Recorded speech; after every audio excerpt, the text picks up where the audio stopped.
여호수아의 역전 인생에 대해서 같이 말씀의 은혜를 나누기를 원합니다.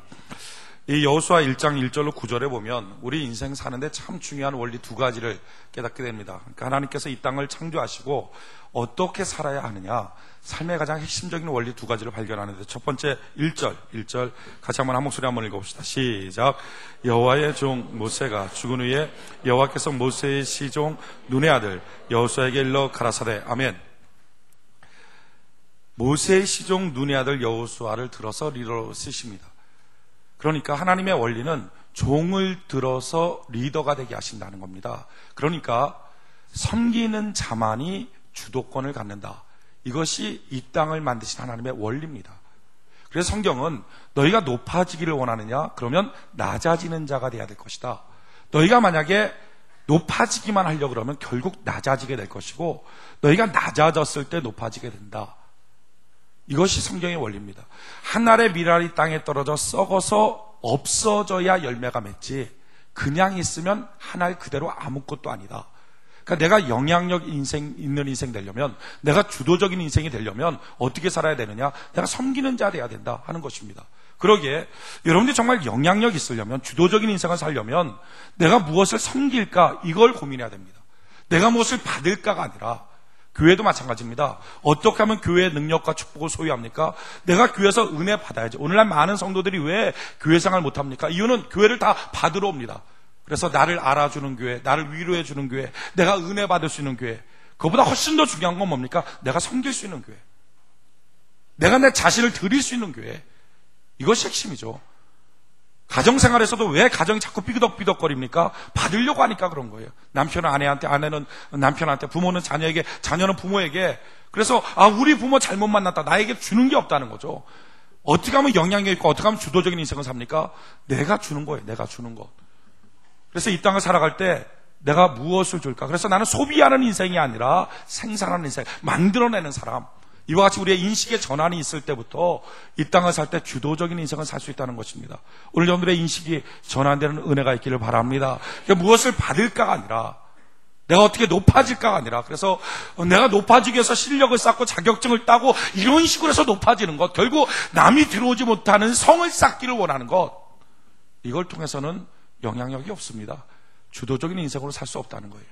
진정한 주도력 있는 인생, 영향력 있는 삶, 정말 역사에 기록될 수 있는 사람, 하나님이 기억할 수 있는 사람의 특징은요, 나를 위해서 성을 쌓는 게 아니라 내가 어떻게 길을 놔줄까, 내가 어떻게 그에게 다가가는 길을 놓을 수 있을까, 이게 핵심입니다.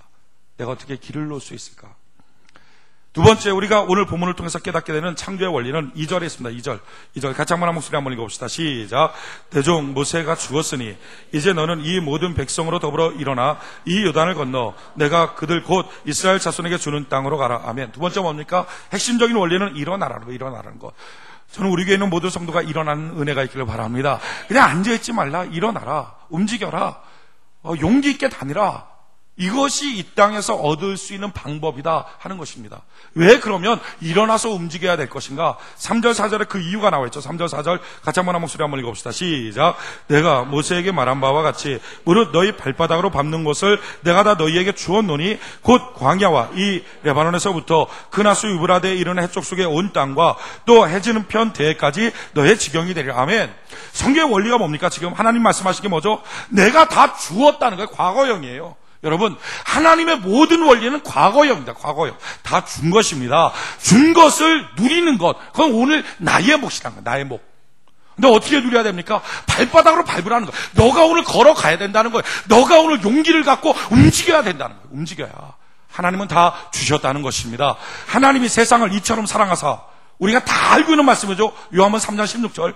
하나님이 세상을 이처럼 사랑하사 독생자를 어떻게 해요? 주셨어요. 과거형이죠. 주님 주셨다는 거예요. 문제는 뭡니까? 이는 저를 믿는 자마다 현재요. 그러니까 우리 하나님은 우리에게 주실 것을 다 주신 거예요. 믿습니까? 모든 은혜를 주신 것입니다. 모든 복을 주신 것입니다. 아들을 주신 것입니다. 구원의 큰 사건을 주신 것입니다. 주셨다고요. 내가 지금 못 받은 게 아니에요. 미래에 주실 것이다 이게 아니고 오늘 우리에게 이미 이전에 다 주신 것입니다. 문제는 뭐죠? 오늘날의 믿음이에요. 오늘날의 믿음. 그러니까 만약에 내가 내 삶 속에 어떤 문제가 터졌다, 어떤 사건이 터졌다, 어떤 일이 터졌다면 하나님 나한테 복을 안 주시는군요. 하나님 나에게 은혜를 안 주시는군요. 하나님 나에게 무엇을 안 주시는군요. 그게 아니라 하나님은 다 주셨는데 어디에 문제 있는 겁니까? 이는 저를 믿는 자마다 내 믿음에 문제가 있구나. 나의 용기에 문제가 있구나. 내가 열심을 내는 이것에 문제가 있구나. 주여 내가 믿음을 추스리게 하여 주시옵소서. 용기를 갖고 나가게 하여 주시옵소서. 생각이 그렇게 돼야 된다는 거예요. 근데 오늘날 수많은 성도들이 성경적 원리에서 다 떠나 있어요. 항상 고민하는 게 지금 현재 하나님이 주실까 말까 이걸 놓고 고민하고 있다는 거예요. 여러분 교회 안에 있긴 있지만 다 이슬람입니다. 이슬람의 특징은 뭐죠? 인샬라. 하나님의 뜻대로 다 하나님의 뜻이라는 거예요. 오늘 내 가정이 이런 거 하나님의 뜻, 오늘 내 삶이 이런 거 하나님의 뜻, 오늘 내 위치가 이런 거 하나님의 뜻, 다 하나님의 뜻이라는 거예요. 오늘 너가 왜 봉사하지 못하니? 하나님 날 이렇게 만들어놔서. 오늘 내가 왜 충성하지 못하니? 하나님이 이렇게 만들어놔서. 왜 직장생활에서 그렇게 사니? 하나님이 이렇게 만들어놔서. 다 하나님의 뜻이라는 거예요. 성경의 원리는 무엇입니까? 하나님은 이미 우리에게 모든 것을 허락하여 주셨다는 것입니다. 왜 누리지 못하죠? 내 발바닥으로 걸어가지 않았어. 내 발바닥으로 움직이지 않았어. 내가 힘을 쓰지 않았어. 결국 어디에 문제가 있어요? 내 믿음에 문제가 있구나. 나의 용기와 나의 성실함에 문제가 있구나. 주여 내가 이것을 고치기를 원합니다. 이것이 정상적인 신앙의 원리라는, 정상적인 신앙의 원리. 에베소서 1장 같이 한번 볼까요? 같이 한번 찾아봅시다. 신약성경 에베소서 1장. 에베소서 1장 3절.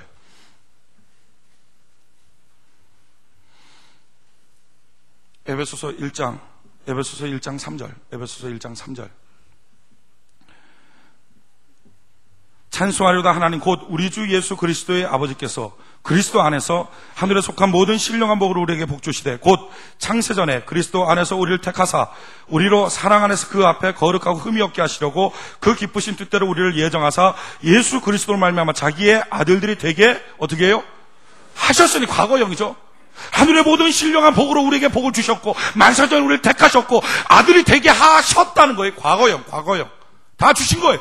그래서 하나님의 기대는 뭡니까? 이런 우리를 향한 하나님의 기대. 6절 같이 한번 읽어볼까요? 시작. 이는 그의 사랑하는 자 안에서 우리에게 거저 주시는 바 그의 은혜의 영광을 찬미하게 하는 것이라. 은혜의 영광 가운데 서도록 하는 것이 하나님의 뜻입니다. 다 주셨어요. 근데 왜 못 써 있죠? 왜 은혜의 영광이 되지 못하고 있죠? 결국은 오늘 나의 믿음, 오늘 나의 용기, 오늘 나의 실천력, 오늘 내가 발바닥으로 밟지 않았기 때문이라는 거예요. 밟지 않았기 때문에. 하나님 탓이 아니라는 거죠. 하나님 때문이 아니라는 거예요. 구원의 큰 사건, 하나님 주셨습니까? 안 주셨습니까? 주셨죠.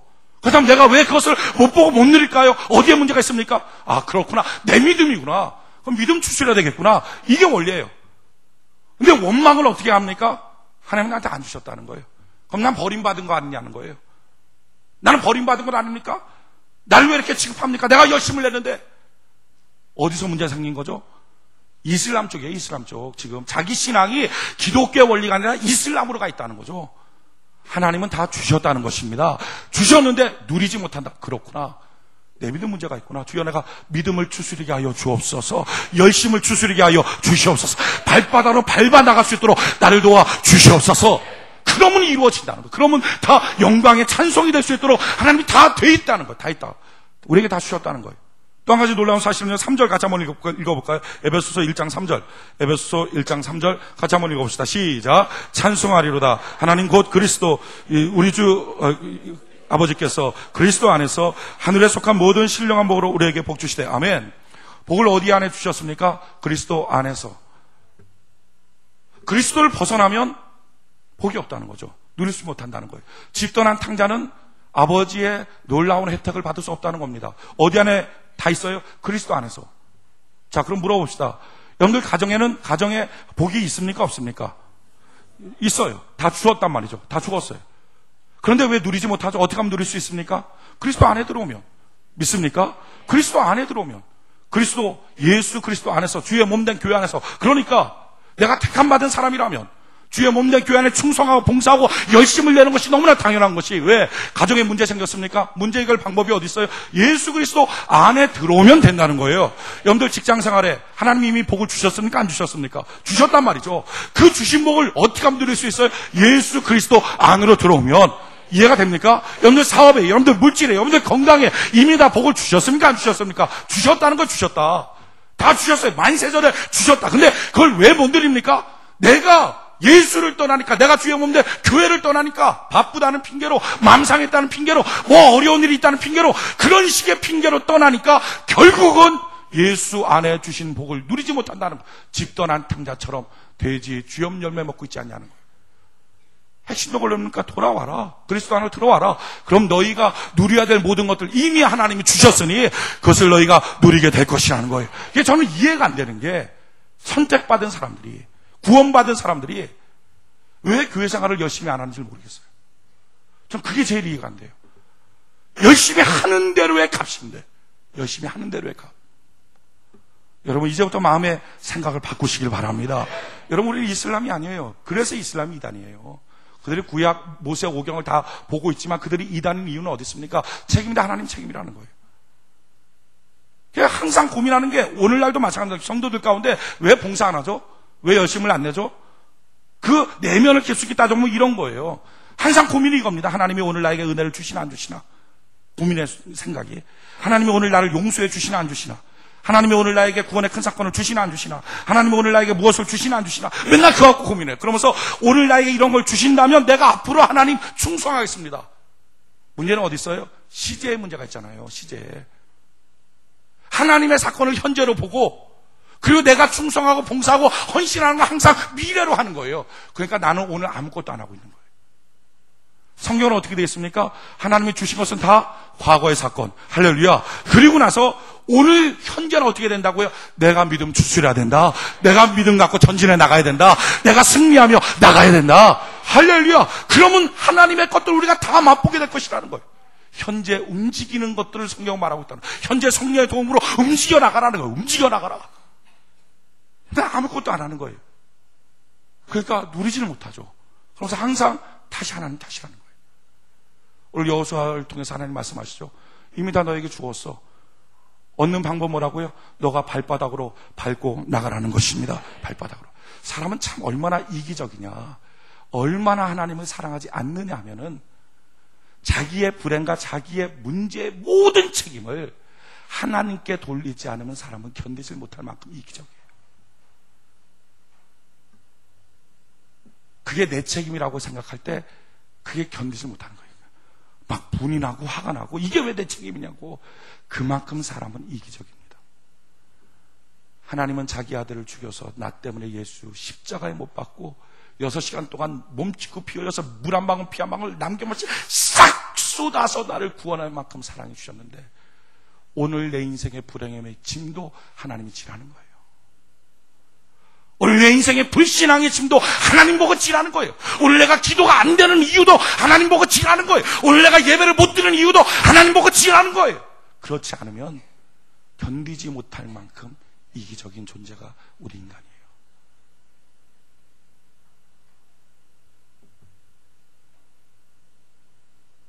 그러면서 우리는 입으로 말하죠. 하나님 사랑한다고. 이것이 우리의 위선입니다. 오늘 이 예배 가운데 우리의 위선이 깨어져 버리고, 맞습니다. 하나님은 내게 다 주셨습니다. 아멘. 하나님 내게 다 주셨습니다. 그걸 누리지 못하는 것, 내가 그것을 얻지 못하는 것은 주여 나의 믿음의 문제가 있군요. 주여 나의 성실함의 문제가 있군요. 주여 나의 움직이지 못하는 이 모습의 문제가 있군요. 오늘 내가 깨치고 일어나 움직일 수 있도록 도와주시옵소서. 오늘 나의 무너진 믿음이 회복될 수 있도록 하나님 도와주시옵소서. 오늘 나의 적은 믿음이 회복될 수 있도록 주여 날 도와주시옵소서. 결심하고 움직여 나가라는, 결심하고. 그때부터 참 놀라운 것은요, 내 책임이라고 느낄 때부터 하나님을 사랑하게 됩니다. 내 책임이라고 느낄 때부터 내가 믿을 수 있는 분이 하나님 한 분밖에 없는 걸 깨닫게 돼요. 그래서 어떻게 하든지 주님을 얻으려고, 어떻게 하든지 하나님을 얻으려고 열심을 냅니다. 그 전까지는요, 내 책임 아니고 하나님의 책임이라고 여겨지면, 말은 하나님 사랑한다고 말하면서도 사실은요, 하나님이 그렇게 달갑지가 않은 거예요. 하나님한테 뭐라고 하라고 할 때마다, 어떤 새로운 요청을 할 때마다 하나님이 달갑지가 않아요. 그런데 하나님을 향해서는 달갑지 않다 말을 못하니까 교회가 싫다고 말하죠. 교회가 달갑지가 않다고 말하죠. 그러나 사실 그것이 주님의 몸인 교회인데 그걸 알면서 그러는 거예요.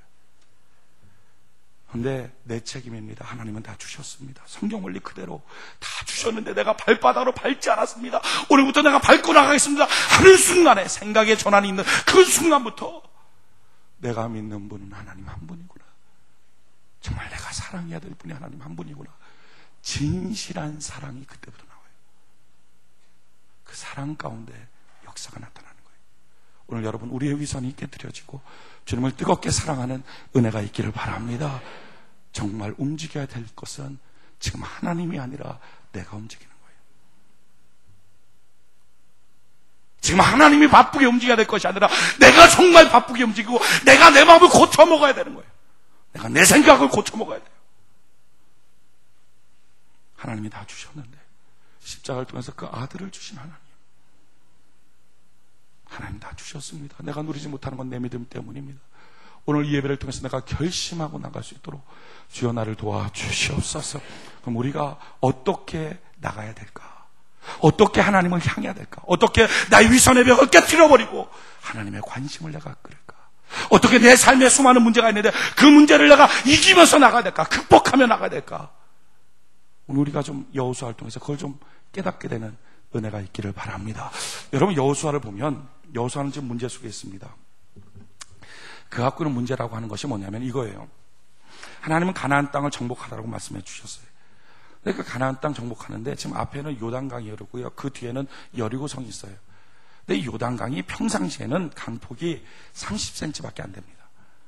근데 이게 또 작은 데는, 강폭이 작은 데는 한 1.5m, 심지어는 30cm 정도 되는 강폭도 있어요. 이렇게 폴짝 뛰면 넘어가는, 이게 요단강이에요. 그리고 이 수심은 얕은 데는 한 5cm, 깊은 데는 한 30cm 되는 게 요단강입니다. 이거 뭐 얼마나 간단한, 게 강도 아니에요. 또랑도 그만한 또랑 별로 없을 거예요. 그게 요단강인데, 거기는 건기와 우기가 있잖아요. 우기 때만 되면 어떻게 되냐, 막 물이 엄청나게 들어가니까 이게 강폭이 16km가 되는 거예요. 그리고 수심이 3m에서 4m, 물 흐르는 이 물빠르기가 1.6km.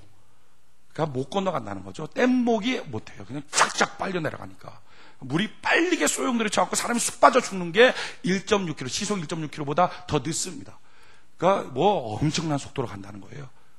지금 그 문제가 있어요. 그리고 그 뒤에는 여리고성이 있는데, 그거 정복해야 될 성인데, 여리고성은 문제가 뭐냐면은, 여리고성이 지어진 게 이게 산에 지어졌어요, 여리고성이. 근데 그 산이 경사가 35도입니다. 여러분, 경사가 35도라고 하는 게 뭔지 잘 이렇게 감이 안 나올 텐데, 그 국립공원, 이 북한산이든지 이런 국립공원 같은 데 가면 그 등산하러 올라갈 때, 등산 이렇게 대충 이렇게 가다가 가끔가다 이렇게 그 옆에 이렇게 말뚝 박아놓고 쇠줄 이렇게 묶어놓은 거 있어요. 그거 잡지 않으면 못 올라가는 구간들 있죠. 그 높이, 그 경사도가 35도입니다. 그러니까 여리고성이 그런 데 서 있는 거예요. 여기 무슨 쇠줄 좀 박아놓겠어요? 누가 공격하라고? 거기를 기어 올라가는 거예요. 기어 올라가고 전쟁이 됩니까? 창 들고 칼 들고 다 꽂고서 기어 올라가죠, 맨손으로. 위에서 돌 하나만 던지면 다 죽어버리는 거예요. 게다가 그런 경사도에 서 있는 그 성이 높이가 8m예요. 성벽 높이가. 폭이 6m예요. 그러니까 대충 그 당시에 있던 게 뭡니까? 뭐 막대기나 칼이나 창인데, 화살이나 그거 갖고 암만 때려도 그거 안 뚫어지는 거예요. 그 6m니까. 게다가 이 성이 이중성이다. 외성, 내성이 있어요. 공격합니까 이걸? 그래서 한 번도 전쟁이 없었던 성이 여리고성이에요. 난공불락. 전쟁할 엄두가 안 났던 성이 여리고성입니다. 지금 그 문제가 있어요. 가나안 땅 축복의 땅이거든요. 그걸 얻어야 되거든요. 근데 문제는 그 문제들이 있는 거예요. 우리랑 똑같지 않습니까?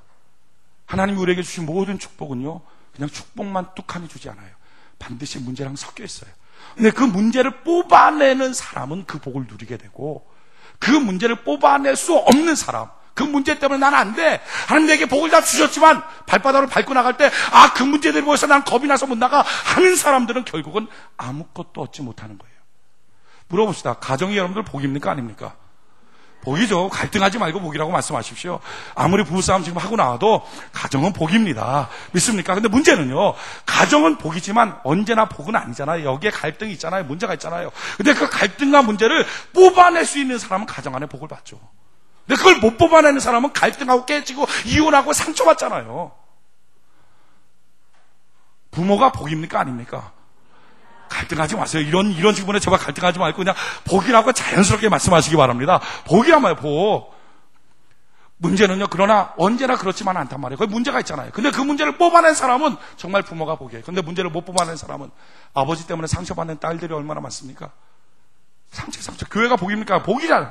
복인데도 불구하고 그 교회에 문제가 있습니까? 없습니까? 있잖아요. 있는 문제를 뽑아낼 수 있는 사람은 교회가 참 천국의 감격이에요. 근데 그걸 못 뽑아내는 사람은 계속 교회를 떠다니면서 교회 안에 상처받았다 그러면서 어디에 뿌리박지를 못하는 거예요. 하나님이 주시는 축복은 다 이렇다는 거예요. 내게 다 엄청난 복을 이미 주셨어요. 근데 그 주신 축복에 마귀가 가라지를 뿌려놨단 말이에요. 가라지를 걷어내는 자만이 그 알곡을 거둘 수가 있죠. 근데 그걸 못 걷어내니까 그냥 당하는 거예요. 사업이 복이죠. 복인데 불구하고 거기서 부도라는 것들이 다가오잖아요. 그거 뽑아낼 수 있는 사람이 그 사업을 잘하는 거죠. 그걸 못 뽑아내니까 그냥 당하고 마는 거예요. 여호수아도 마찬가지예요. 가나안 땅 엄청난 복이지만 그 엄청난 복에 문제가 섞였잖아요. 요단강, 여리고성. 이거 못 뽑아내면 결국은 실패사죠. 뽑아내야 되는 거예요. 우리도 마찬가지예요. 우리가 주님 안에서 그렇구나, 내 믿음이 문제구나, 나의 움직이는 이 발이 문제구나. 그래서 걸어가고자 할 때 꼭 우리 앞에 갈등 생기는 게 뭡니까? 어떤 문제들이 보이잖아요. 그래서 문제 때문에 좌절하고 넘어져요. 어떻게 하면 이 문제를 이겨버릴까? 그리고 하나님 주신 놀라운 축복을 내 것으로 누릴 수 있을까? 오늘 여호수아를 통해서 보면 그걸 볼 수 있는 거예요. 오늘 말씀 통해서 그걸 깨달을 수 있는 은혜가 있기를 바랍니다. 그럼 첫 번째 5단계인데, 어떻게 하면 축복 가운데는 문제를 뽑아내고 그 복을 누릴 수 있는가? 첫 번째는요, 믿음으로 긍정적으로 선포하라는 거예요. 오늘 1장 10절 11절 1장 10절 11절 여호수아 1장 10절 11절 같이 한번 한 목소리 한번 읽어봅시다. 시작. 이에 여호수아가 백성의 유사들에게 명하여 가로되 진중에 두루 다니며 백성에게 명하여 이르기를 양식을 예비하라. 3일 안에 너희가 이 요단을 건너 너희 하나님 여호와께서 너희에게 주사 얻게 하시는 땅을 위하여 들어갈 것임이라 하라. 아멘. 첫 번째 뭐였습니까? 여호수아한테 말하는, 여호수아가 하는 거예요. 어떻게 합니까? 3일 안에 저 건너간다 라고 말한 거예요. 그런데 여기 보면 하나님이 그렇게 3일 안에 건너간다라고 말씀해 준 적이 없어요. 하나님은 오직 말씀한 게 뭡니까? 발로 밟아라. 다 너한테 줬다. 용기를 내라. 이 말만 했거든요. 근데 이 말을 듣고 난 다음에 여호수아가 10절에 보니까 이에 여호수아가 그냥 벌떡 일어났고 혼자 불 받은 거예요. 3일 안에 건너간다! 말한 거예요. 이렇게 말해야 된다는 거예요. 이게 원리라는 거예요. 근데 왜 이렇게 말을 못하는지 아십니까? 그 이유는 안 될까 봐요. 말해놓고 안 될까 봐. 먼저 한번 살펴볼까요? 여호수아 이렇게 말해놓고 됐는지 안 됐는지. 2장 22절 23절 여호수아 2장 22절 23절 같이 한번 목소리 읽어봅시다. 시작. 그들이 가서 산에 이르러 따르는 자가 돌아가도록 사흘을 거기 유함해 따르는 자가 그들 길에서 두루 찾다가 만나지 못하니라. 그 두 사람이 돌이켜 산에서 내려와 강을 건너 눈의 아들 여호수아에게 나아가서 그 당한 모든 일을 고하고. 아멘. 3일, 그러니까 지금 3일 안에 건너간다 하고 난 다음에 여호수아가 거기서 정탐꾼을 보내거든요. 정탐꾼이 다니면서 이제 여리고성을 정탐해요. 그러다가 라합 만나서 산속에 숨어 있다가 오잖아요. 근데 그 오는데 3일 걸렸어. 3일 안에 간다 했는데 3일 만에 왔어요. 정탐꾼이. 그러고 난 다음에 그 3일 정탐꾼이 오고 난 다음에 그 다음에 뭐합니까? 3장 1절부터 2절까지 한번 볼까요? 시작. 여호수아가 아침에 일찍 일어나서 이스라엘 사람들로 더불어 시딤에서부터 요단에 이르러서는 건너지 아니하고 거기서 유숙하니라. 3일 후에 유사들이 진중으로 두루 다니며 잡으십시오. 그러고 나서 3일 후에. 그러니까 정작 며칠 만에 건넜습니까? 6일 만에. 무슨 상관인지 아는 거예요. 그냥 여호수아의 리더십이 무너졌어요? 아니잖아요. 우리가 생각할 때는 내가 긍정적인 믿음의 선포를 하면, 예를 들어서 하나님이 나한테 막 딱 너무 강력하게 딱 말해주면 그거 말해주는 거 뭘 어렵겠느냐. 근데 하나님이 아무 말도 안 하는 거예요. 아무 말도 안 하는데 혼자서 그냥 막 발동 걸려서 긍정적으로 탁 말하는 것, 이렇게 말했다가 안 될까봐 이렇게 말을 못 하거든요. 우리의 생각은 나와 그 사람만 봅니다. 나와 그 사건만 봐요. 근데 정작 봐야 될 건 뭡니까? 나와 그 사람, 나와 그 사건이 아니라 숨결보다 더 가까이 계신 내 하나님, 그분이죠. 우리가 긍정적으로 믿음으로 선포하는 이유는 뭡니까? 내가 이것이 된다 안 된다보다 훨씬 중요한 것은 내 바로 옆에 계신 하나님이 나와 함께 하시면 능히 이만큼 할 수 있습니다. 나는 하나님의 전능함을 믿습니다. 이 고백, 이게 믿음의 선포예요. 하나님이 계시며 이걸 능히 할 수 있습니다. 이 고백.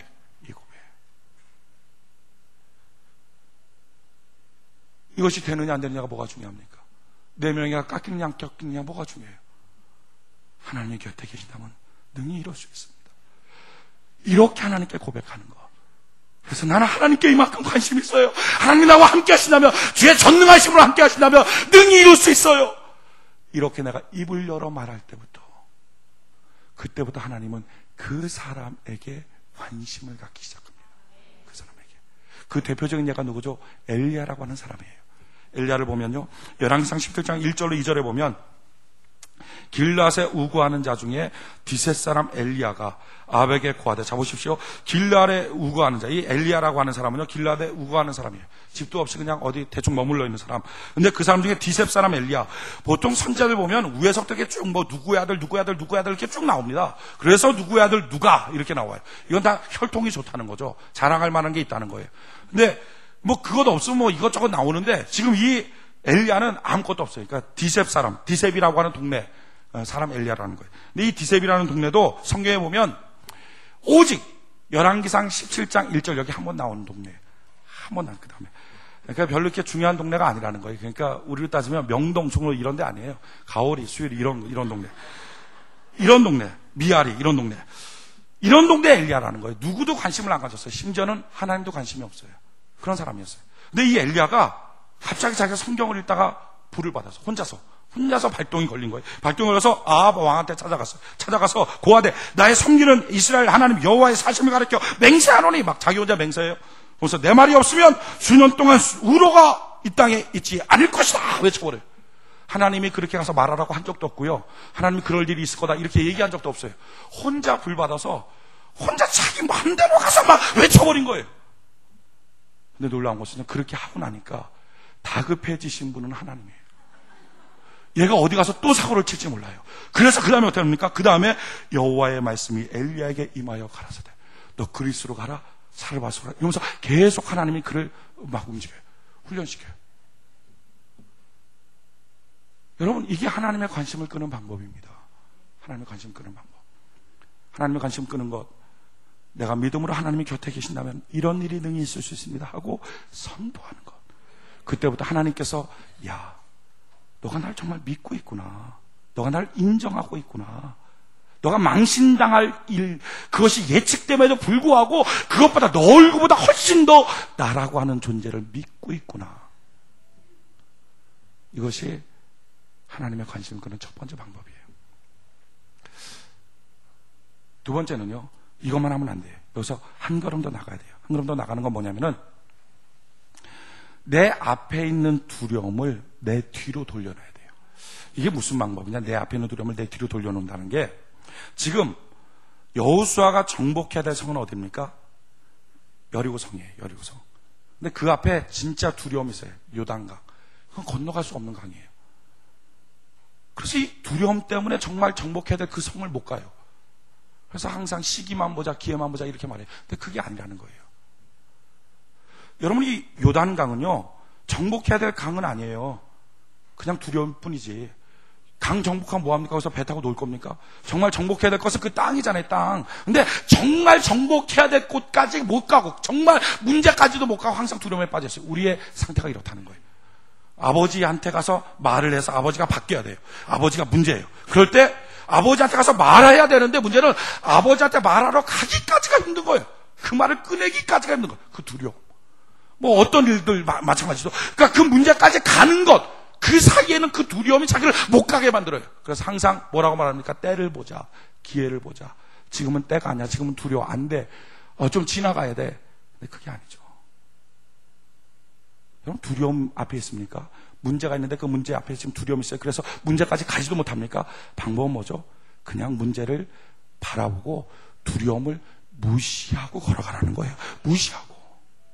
여러분, 요단강 어떻게 건너가는지 알죠? 어떻게 건너갑니까? 강이 없다고 생각하고 가잖아요. 그러니까 발 밟고 가잖아요. 맨발로 밟고 가잖아요. 그냥. 그러니까 어떻게 합니까? 강이 서버리잖아요. 우리가 요단강 건너간 거 다 알아요. 여러분 모르는 것처럼 저를 쳐다보지 마세요. 지금 그럼 굉장히 당황스러워요. 홍해는 하나님 갈라놓고 건너갔지만 요단강은 발로 밟고 건너갔어요. 다 아는 얘기예요, 지금. 여리고성은 돌아서 무너졌고. 다 아시는 거잖아요, 지금. 그죠? 새신자들은 여기 별로 없어요. 휴가 갔는지 텅텅 비어있어요, 지금 새신자들. 다 아는 성도들이에요. 아는 성도들이 갑자기 내가 요단강 어떻게 건너갔나요? 무시하고 강 없는 것처럼 생각하고 발로 밟고 갔잖아요. 그러니까 눈이 동그랗게 처음 듣는 얘기처럼. 그러면 안 돼요. 다 아는 거예요, 지금. 그게 두려움이었단 말이에요. 그것이 넘지 못할 두려움이 있는데 그 두려움을 어떻게 처리합니까? 그냥 간 거예요, 그냥 갔더니 아무것도 아니라는 거예요. 그냥 갔더니 강이 서버리더라는 거예요, 서버리더라. 가장 두려울 때 어떻게 해야 됩니까? 3장 7절. 여호수아 3장 7절. 같이 한번 한 목소리 한번 읽어볼까요? 여호수아 3장 7절. 한 목소리 시작. 여호와께서 여호수아에게 이르시되 내가 오늘부터 시작하여 너를 온 이스라엘의 목전에서 크게 하여 내가 모세와 함께 있던 것 같이 너와 함께 있을 것을 그들로 알게 하리라. 아멘. 가장 힘들 때 그때 잠깐 기회 보자. 잠깐 때를 기다려. 지금은 아니야. 그게 아니라 하나님 뭐라고 말합니까? 가장 힘든 그때 오늘부터 너가 그냥 건너가 버려라. 그럼 내가 오늘부터 내가 너를 크게 만들어주겠다. 건너가니까 어떻게 됩니까? 17절 같이 한번 읽어볼까요? 시작. 여호와의 언약궤를 맨 제사장들은 요단 가운데 마른 땅에 굳게 섰고 온 이스라엘 백성은 마른 땅으로 행하여 요단을 건너니라. 마른 땅처럼 건너가게 됐다는 거예요. 두려움을 앞에 놓고 적이랑 싸우면 집니다. 왜? 내가 두려우니까. 근데 두려움을 건너가 버리면, 두려움을 내 등 뒤에 놓고 싸우면 번번이 이깁니다. 왜? 상대방이 두려움을 보니까. 근데 놀라운 사실은 이 두려움이라는 게 아무것도 아니었다는 거예요. 아무것도 아니었다는 거.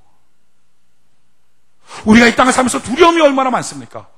사실은 두려움은 아무것도 아니에요. 왜냐하면 참 기가 막힌 사실인데 하나님이 우리에게 주신 것은 두려워하는 마음이 아니요 오직 능력과 사랑과 근신하는 마음이. 할렐루야. 디모데후서 1장 6절에 나와 있잖아요. 하나님이 우리에게 주신 것은 뭐라고요? 두려워하는 마음이 아니라는 거예요. 쉽게 말하면 창조주 하나님, 이 땅을 섭리하시는 하나님, 그 하나님은 주셨는데 뭘 주셨느냐? 두려움이라는 것은 빼놓고 주셨다는 거예요. 이 땅에 그러니까 하나님은 두려움을 창조한 적이 없다는 거예요. 여러분, 하나님이 창조한 것이 아닌 게 있어요. 그러니까 그거 실체가 아니에요. 하나님은 두려움이라고 하는 것을 창조한 적이 없다는 거예요. 그게 두려움은 그래서 실체가 아니에요. 그럼 그 두려움이 도대체 어떻게 나와서 왜 우리가 지금 두려움을 느끼고 사느냐? 성경은 두려움의 출처를 우리에게 가르쳐주고 있어요.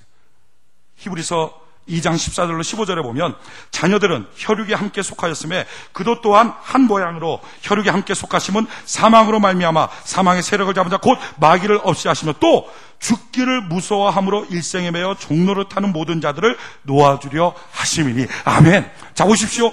죽기를 무서워 두려워하는 것, 이 두려움 어디 나왔다고요? 마귀가 줬다는 거예요. 아, 그렇구나. 하나님은 이 땅을 창조할 때 두려움을 만든 적이 없구나. 근데 두려움이 있는 것은 마귀가 만든 것이구나. 따라서 창조주 하나님이 만든 것이 아니라서 두려움은 실체가 없는 거예요. 진짜가 아니에요, 진짜가. 두려움은 그래서 무시하면 없어지는 거예요. 두려움은 그냥 발로 밟고 강이 없는 것처럼 생각하고 건너가 버리니까 강이 쓰더라는 거예요. 마른 땅처럼 건넜다는 거예요. 마른 땅처럼. 여러분 앞에 어떤 두려움이 있습니까? 두려운 건 실체가 아니에요. 사람들 항상 두려움 때문에 꼼짝 못하고 있어요. 아무것도 못해요. 두려워서 예배도 못 드리고 두려워서 기도도 못하고, 그러니까 두려워서 아무것도 못하고 있는데, 여러분 두려움은 아무것도 아니에요. 두려움을 무시할 수 있는 은혜가 있기를 바랍니다. 두려움 무시하는 거예요. 무시하는 거.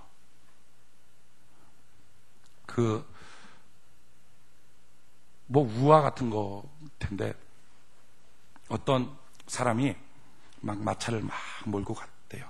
막 가는데 중간에 어떤 검은 옷을 입은 신사가 딱 마차를 세웠다는 거예요. 중세 때 딱 세웠다는 거예요. 아, 나를 좀 마차에 태워주십시오. 네, 타라고. 딱 태워갖고 막 마차를 몰고 가는 거예요. 가다가 이제 얘기를 건넨 거죠. 당신 누구냐? 그랬더니 나는 흑사병이요. 그런 거예요. 에이? 이런 나쁜 놈 흑사병. 너 내려! 그런 거예요. 아, 나를 저 성까지 데려다 줘. 그랬더니 안 돼. 저 성에는 내 친척들이 살고 있어. 너 성에 가서 흑사병 퍼뜨리면 안 돼. 내려! 그러니까, 아니요. 나를 저 성까지 데려다 줘. 그럼 조건이 있다. 내가 저 성까지 너를 데려다 줄 텐데 너 절대 저기 가서 병 퍼뜨리면 안 된다. 알았다고. 내가 약속하겠다고 하고 막 마차를 몰고 성에 딱 도착했어요. 근데 웬걸요? 한 성의 한 절반 정도가 다 죽어 있어요. 막 시체 끄집어내고 난리가 났어요. 그러니까 이 마차 몰고 갔던 사람이 그 흑사병이라는 사람한테 막 따진 거예요. 약속해놓고 죽이는 게 어디냐, 이 못된 거사. 막 난리가 난 거예요. 그러니까 그 흑사병이 하는 말이, 난 죽인 적 없다고. 그랬더니, 왜 여기 그럼 이 사람들이 이렇게 죽었냐고. 흑사병이라 하는 사람이 하는 말이, 내가 온다는 말만 듣고 두려워서 벌써 다 죽어버린 거라고. 반 정도가. 이게 마귀 전략입니다. 마귀는요, 사람한테 두려움을 줘요. 그럴까봐 안에서 망해요. 그럴까봐 먼저 낙심해요. 그럴까봐 먼저 손을 내려놔 버려요. 여러분 앞에 어떤 문제가 있습니까? 문제 앞에 가기까지의 두려움이 있습니까? 무시하고 건너가는 은혜가 있기를 바랍니다. 두려움 무시해야 된다는 거예요. 그럼 거기까지 하면 안 돼요. 거기서 조금 더 해야 돼요. 뭐가 필요합니까? 이제 하나님 앞에 내가 이렇게 두려움을 무시합니다. 난 하나님밖에 없습니다. 하고 갔어요. 그 다음에 필요한 게 뭐죠? 그때부터 하나님의 사랑을 막 끄집어 당겨야 돼요. 하나님의 사랑을 끄집어 당길 수 있는 방법. 4장 1절부터 8절까지. 여호수아 4장 1절부터 8절까지. 같이 한번 한 목소리 한번 읽어봅시다. 시작.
아멘. 자, 이제 강을 다 건넜어요. 강을 다 건너고 난 다음에 하나님이 명령하시는 거예요. 야, 강을 다 건넜으니까 12명 택하라. 택해서 들어가서 돌덩어리 한 사람이 하나씩 짊어지고 걸어 나오게 하라. 우리가 한번 두려움을 그래 한번 무시하자 하고 건너가요. 그랬더니 진짜 두려움이 아무것도 아닌 거예요. 그리고 건너갔어요. 근데 그렇게 하고 난 다음에 진짜 두려움이 없어지는 게 아니라 사실은 우리 마음속에 여전히 두려움이 있어요. 이거 한 번이라서 그런 것 같은데 뭐 이런 느낌들이 있단 말이죠. 근데 하나님이 건너게 하고 난 다음에 하나님 명령하는 거예요. 12명 택해. 너 일로 나와. 여호수아가 그런 거예요. 그런 다음에 야, 저 강에 들어가고서 저 강 가운데 가고서 돌덩어리 하나씩 짊어지고 나와. 이럴 때 받는 그 12명의 타격. 다 건너간 다음이에요. 건너가지 않았으면 한 200만이 지금 그 강을 지금 가고 있으면 생각할 때 하나님이 설마 200만 명 죽이겠어? 이런 생각이 들 거 아니에요? 근데 다 건너갔어. 아직 강은 이렇게 막 물벽이 서 있는 거예요. 물고기들 왔다 갔다 거기서 보여요. 한 번 허물어지면 끝날 것 같은 거예요. 근데 그런 상태에서 12명 가서 돌덩어리 갖고 오라는 거예요. 느낌이 12명쯤은 하나님이 죽일 수도 있다. 이런 드는 느낌이 들 거 아니에요. 그걸 갖고 온다는 거 이거 쉽지 않습니다. 근데 딱 돌을 들고 오는 거예요. 그래도 하나님이 명령했으니까 설마 명령하신 하나님이 죽이겠어? 순종하는데 하고 들고 왔어요. 그리고 딱 갖다 놨어요. 이것을 백성들에게 기념비처럼 세워라 하고 갖다 놓은 거예요. 근데 여기서 끝나면 재미가 없잖아요. 여기서 여호수아가 사고를 한번 쳐요. 여러분, 하나님의 관심을 끄는 건 사고를 한번 치는 거예요. 어떤 사고를 치느냐? 그게 9절이에요. 9절. 같이 한번 9절 한번 읽어요. 4장 9절 한번 소리 한번 읽어봅시다. 시작.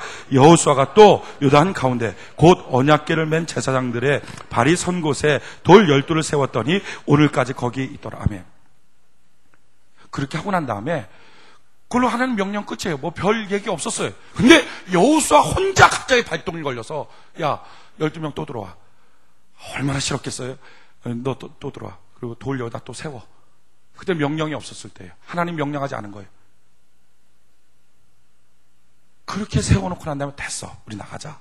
그랬다는 거예요. 하나님의 명령하신 것보다 조금 더 한 거예요. 여러분, 이게 사랑이에요. 사랑. 저도 이제 개척한 지 한 5년쯤 되고 사역자들도 여럿 되고 그러니까 이제 목양실 담당들을 시킨단 말이에요. 비서를 시키는데 여러 명이 이제 비서들이 거쳐갔는데 가만 보면 한 세 종류의 사람들이 있는 것 같아요. 뭘 하라 그러면 하라고 하는 것을 못하는 사람이 있어요. 두 번째는 하라고 하면 하라고 하는 것만 딱딱 하는 사람이 있어요. 또 어떤 사람은 하라고 하는 것보다 더해. 그러니까 그 사람은 생각을 해요. 어떻게 하면 목사님이 좋아할까? 어떻게 하면 목사님을 위해서 무엇인가를 할까? 이걸 연구하는 것 같아요. 느낌에 꼭. 그래서 내가 시키질 않았는데 딱딱 맞춤 맞게 그렇게 하는 경우들이 있어요. 근데 그걸 볼 때 하라고 하는 걸 못하는 사람을 보면서 딴 생각을 하고 있군 이런 생각을 해요. 딴 생각을 하니까 못하지. 근데 하라고 하는 것만 하는 사람을 보면서는 일을 하고 있군 이런 생각이 들어요. 근데 하라고 하는 것보다 더 하는 사람을 보면서는 저 사람 정말 나를 위하고 있구나 이런 느낌이 든다고요. 여러분 하나님 앞에 우리도 마찬가지 아니겠어요? 하라고 하는 걸 못할 때 하나님 뭐라 그러겠어요? 딴 생각하고 있군. 예배 드려 못 드리는데 딴 생각하고 있군. 봉사에 못하겠는데 세상 유혹에 빠졌군. 이렇게 하나님 생각할 거 아니에요. 근데 하라고 한 것만 딱딱 하는 거예요. 예배 알았어요. 예배 드리죠 뭐. 기도하죠 뭐. 근데 하라고 한 것만 딱딱 하고 할 때 하나님 뭐라고 느끼겠어요? 일하고 있군. 이럴 거예요. 근데 그것보다 조금 더 하는 사람 보면서 너가 날 참 위하고 있구나. 너가 날 사랑하고 있구나. 여러분 사랑 받으면 관심 가지 않습니까? 하나님도 마찬가지 아니겠어요? 나를 사랑하는 자가 나의 사랑을 입으며 나를 간절히 찾는 자가 나를 만날 것이니라. 할렐루야. 그러니까 하나님의 관심을 끄는 방법, 그거는 나보고 하라고 하는 것보다 조금 더 하는 거예요. 조금 더. 오늘 여러분들이 해야 될 조금 더가 무엇입니까? 그걸 하는 거예요. 거기서 끝나면 안 돼요. 거기서 더 나가야 되죠. 여호수아가 또 기가 막힌 사고를 한번 치는 거예요. 그게 5장이에요. 5장 2절 3절. 5장 2절 3절. 여호수아 5장 2절 3절. 5장 2절 3절. 같이 한번 한 목소리 한번 읽어봅시다. 시작. 그때 여호와께서 여호수아에게 이르시되 너는 부싯돌로 칼을 만들어 이스라엘 자손들에게 다시 할례를 행하라 하시매 여호수아가 부싯돌로 칼을 만들어 할례산에서 이스라엘 자손들에게 할례를 행하니라. 아멘. 이 할례를 행하는 장소가 길갈입니다. 길갈. 근데 길갈이 어디냐면은 여리고 성에서 보면 바로 앞에 있는 들판, 이게 길갈이에요. 바로 훤히 보이는 그 들판, 길갈. 근데 거기서 하나님이 뭐라 그러느냐? 할례행하라 하는 거예요. 근데 이거 따르기 참 힘든 명령입니다. 근데 그것을 그냥 해요. 너무 담대하게 해버려요. 할례가 뭐냐? 지금으로 따지면 포경수술입니다. 근데 포경수술 지금은 칼로 이렇게 마취해가지고 칼로 딱 잘라고 짝짝 꼬매니까 그 말씩 먹고 이러니까 뭐 별로 문제 없고 고통도 없잖아요. 금방 딱 끝나고. 근데 지금 그때는 뭐 마이싱이 있습니까? 뭐 칼이 있습니까? 뭐가 없어요. 그러니까 뭘로 할례하냐? 부싯돌로 할례합니다. 부싯돌이 뭐냐면은 차돌 같은 거 거기 갖고서 바위에다가 확 던지는 거예요. 빵 맞고 떨어지잖아요. 그러면 딱 깨져요. 깨지면 날카로운 면이 이렇게 삐죽이 나온단 말이에요. 그걸 갖고 야 일로 와 꺼내. 그러고 난 다음에 그걸로 제가 너무 실감나게 하고 있나요? 여성들이 이렇게 좋아하죠. 그러고 난 다음에 그거를 이렇게 막 자르는 거예요. 돌로. 그런데 이걸 한두 명 자르면 날카로운 면이 있으니까 잘라지겠지만 60만 명 한 100명, 1000명 넘어가 묻어질 것 아닙니까? 그럼 어떻게 해? 그냥 바위다 올려놓으면 거의 짓이기는 수준이죠. 짓이기는 수준으로 그렇게 해갖고 다 꺼내갖고 60만 명 그렇게 하는 거예요. 그러니 그 여름에 그 더운 때에 그게 다 짓이겨져 있으니 거기다가 이제 막 그 곰팡이 속 마이싱이 있으니까 먹었습니다. 그런 상태니까 기절하는 거예요. 진짜 너무 아파서 쓰러지는 거예요. 남자 전체가 60만 명. 그것도 어디서 여리고성 보면 바로 앞에서 뭐 옷이나 덮고 있었겠어요. 아픈데 다 벗고 누워갖고 이렇게 다 내리고 그렇게 하고 있는 거예요. 여리고 사람들이 생각할 때는 진짜 놀리는 것 같기도 하고 좀 열이 받았을지 몰라요. 근데 그 상태로 있는 거예요. 이거 뭐죠? 여리고의 병사들이 한번 나와서 휩쓸어 가면 전멸입니다. 근데 여호수아가 고백하는 게 뭐죠? 하나님, 하나님의 은혜 앞에 나는 목숨을 걸었습니다. 그거예요. 그때부터 하나님은 여호수아한테 꼼짝을 못하는 거예요. 자기한테 목숨 건 그 사람을 향해서 하나님은 꼼짝을 못해요. 그때부터는 여호수아가 손만 들면 하나님이 뛰어와서 그 손 잡아주고, 여호수아가 울기만 하면 뛰어와서 하나님이 막 가슴이 찢어져서 무슨 말이야 나한테 말해. 여호수아가 부르짖기만 하면 하나님이 달려와서 일해주고, 자기를 위해서 목숨 건 사람 앞에 하나님은 꼼짝 못하더라는 거예요. 여러분, 여러분들의 생애 가운데 하나님의 은혜 앞에 목숨을 한번 걸어보는 적이 있어야 되지 않습니까? 일생에 한두 번 정도는 하나님의 은혜 앞에 목숨을 한번 걸어봐야 되지 않겠어요? 그러나서 마침내 주님이 찾아옵니다. 그때 여호수아는 마지막 5번째 단계, 하나님 앞에 자기 인생의 주도권을 드려요. 5장 13절부터 15절까지, 5장 13절부터 15절까지 같이 한번 한 목소리 한번 읽어봅시다. 5장 13절부터 15절까지 한 목소리 시작. 여호수아가 여리고에 가까웠을 때 눈을 들어본 즉 한 사람이 칼을 빼어 손에 들고 마주 섰는지라.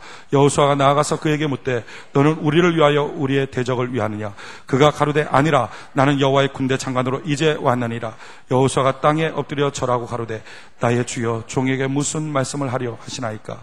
여호와의 군대 장관이 여호수아에게 이르되 내 발에서 신을 벗으라.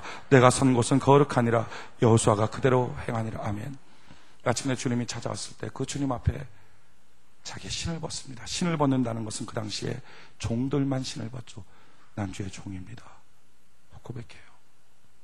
자기가 주인 돼서 살던 인생이 이제는 하나님이 주인 돼서 사는 인생으로 바뀌어지는 거예요. 어떻게 해서 이런 사건이 일어날 수 있었습니까? 하나님의 은혜 앞에 목숨을 거는 거예요.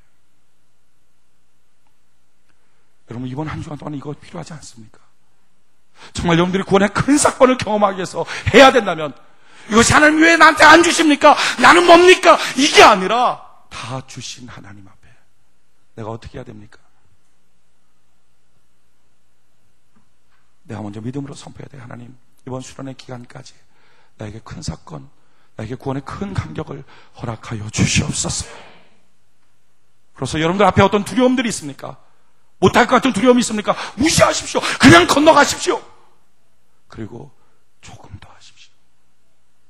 그럼 마침내 하나님의 은혜에 한번 목숨을 한번 걸어보십시오. 그리고 나타나신 주님 앞에 평생의 주인이 되어달라고 자기 신을 벗으십시오. 이것이 신앙생활의 원리고, 이것이 능력의 원리고, 이것이 삶을 사는 창조의 원리가 되는 것입니다. 여러분, 이번 한 주간 정말 여러분들이 은혜의 목숨을 거는 놀라운 복이 있기를 예수님의 이름으로 축원해 드립니다. 그게 사랑 아닙니까? 그게 사랑 아니에요? 사랑이라면 그 사람한테 한번 목숨 한번 걸어보는 것 아닙니까? 사랑이라면 조금 더 하는 것 아닙니까? 그게 사랑 아니에요. 여러분, 하나님 사랑하십니까? 그렇다면 하나님 앞에 목숨 한번 걸어봐야죠. 하나님 앞에 조금 더 하는 마음, 하나님께 가기까지 어떤 두려움이 있다면 그 두려움을 좀 무시하고 걸어갈 수 있는 마음, 하나님을 사랑한다고 고백하는 것, 이게 사랑이에요. 사랑하는 자만이 주를 만나고 주님을 얻을 수 있는 능력이 나타나게 될 것입니다. 우리 같이 주께 두 손 높이 들고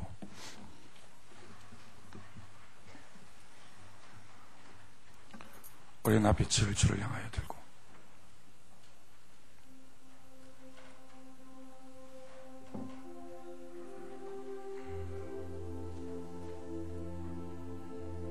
이 시간 우리 하나님께 간절히 기도할 때, 아, 그렇구나, 내 믿음에 문제가 있었구나, 그렇구나, 내가 안 한 거였구나, 하나님 나를 이미도 사랑하셨는데 내가 이기주의자였구나, 내가 열심을 안 낸 거구나, 내가 주께 더 나가지 않은 거였구나, 이 사실을 깨닫는 거예요. 그리고 하나님께 나가는 것입니다. 믿음으로 선포하고 두려움으로 이겨버리고 조금 더 하면서 주의 은혜에 목숨을 걸고 나의 주님 고백하면서 인생의 주도권을 하나님께 맡기는 거예요. 주여, 오늘 내게 그런 은혜를 허락하여 주시옵소서. 오늘 나의 무너진 믿음을 추스리게 하여 주시옵소서. 무너진 나의 열심과 성실함을 다시 한번 붙잡을 수 있도록 도와주시옵소서. 무너진 나의 열심을 다시 붙잡고 일으킬 수 있도록 도와주시옵소서. 우리 간절히 주여 삼창을 주께 나아갑시다. 주여, 주여, 주여, 살아계신 하나님, 아버지 하나님께 나아갑니다. 무너진 나의 열심을 다시 줄 수 있게 하시고, 무너진 나의 사랑을 다시 줄 수 있게 하시고, 무너진 나의 믿음을 다시 주시며 주께 나갈 수 있도록 아버지 도우시게 함께 하여 주옵소서.